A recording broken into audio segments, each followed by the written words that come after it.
आप में से कितने लोगों को लगता है कि सांप जो होते हैं वो दूध पीते हैं? या फिर आप में से कितने लोगों को लगता है कि सांप जो हैं वो सच में बीन की धुन पे नाचते हैं?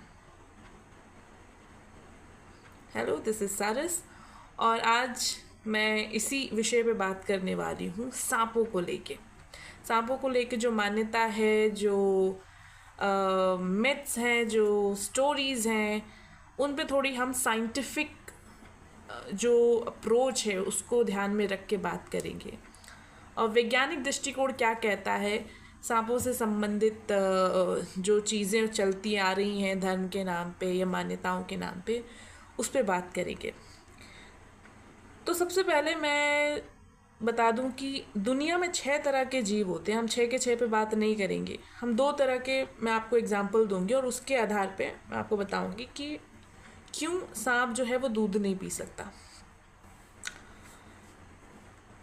एक होते हैं स्तनधारी जीव, जिनको आप मैमल्स कहते हैं।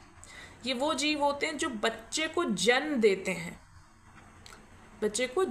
हैं, जैसे मनुष्य हो गए, जैसे जीव, जैसे गाय भैंस, वो सारे जीव जो अपने बच्चे को दूध पिलाते हैं और बच्चे को दूध पिला के बड़ा करते हैं।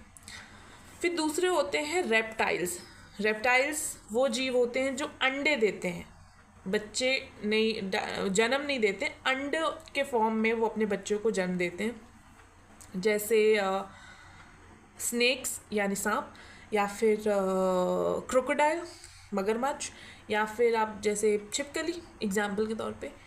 और इनमें स्तन नहीं होते, यानी ये बच्चे को दूध नहीं पिला सकते, ये बच्चे को दूध नहीं पिलाते। पहला, ये अंडे देते हैं, दूसरा, इनमें स्तन नहीं होते बच्चे को बड़ा कर दूध पिलाने के लिए। इसका मतलब ये दूध पचा भी नहीं सकते,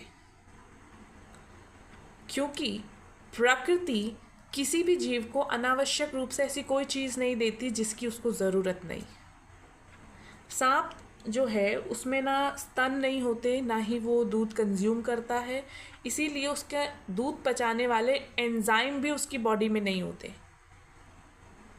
तो अगर कोई उसको दूध पिला दे या वो दूध पी ले तो ये उसकी जान के लिए खतरा हो सकता है।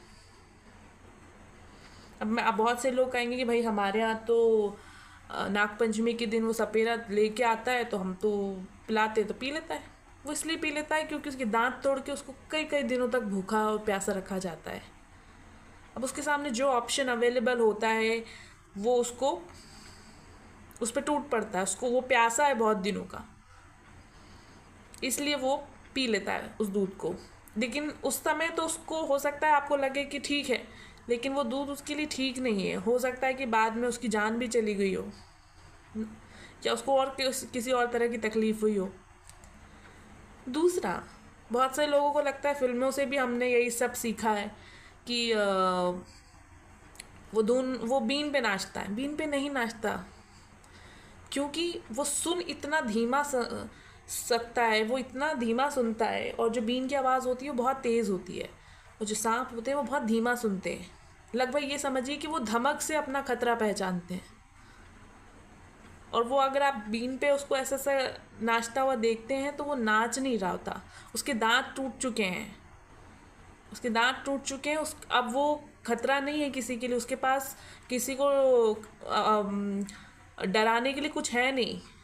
तो वो अब एक ही मात्र तरीका है कि वो अलर्ट रहे कि उसके साथ कोई कुछ ना कर दे। अब दांत तो तोड़ ही दिए हैं, कहीं मार ही ना दे, तो वो उस पर नज़र रखता है बीन पे कि वो बीन किधर जा रहा है। वो उसकी प्रतिक्रिया होती है, उस पर नज़र रख रहा होता है कि भाई ये क्या है, क्या कर रहा है, ये नाच नहीं रहा था वो। और ये वीडियो बनाने का मेरा उद्देश्य सिर्फ इतना था कि मैं महादेव को बहुत मानती हूँ, और मेरी तरह आई एम श्योर कि बहुत सारे लोग हैं जो महादेव को मानते होंगे। तो महादेव का दूसरा नाम पशुपतिनाथ है। अनजाने में किसी तरह की मान्यता या किसी तरह की कहानियों की वजह से, हमारी अपनी मान्यता और जड़ता की वजह से हमसे हिंसा हो जाए किसी जीव के साथ, तो फिर भी हमें माफ़ी मिल सकती है अनजाने में की गई कोई गलती की वजह से। मगर अगर जानबूझ के हम ऐसा कुछ करें तो इसकी माफ़ी कहीं से कहीं तक नहीं है। और ख़ासकर महादेव जो खुद पशुपति नाथ हैं, पशुओं के नाथ हैं, वो कभी इस तरह की कोई पूजा स्वीकार नहीं कर सकते। Thank you.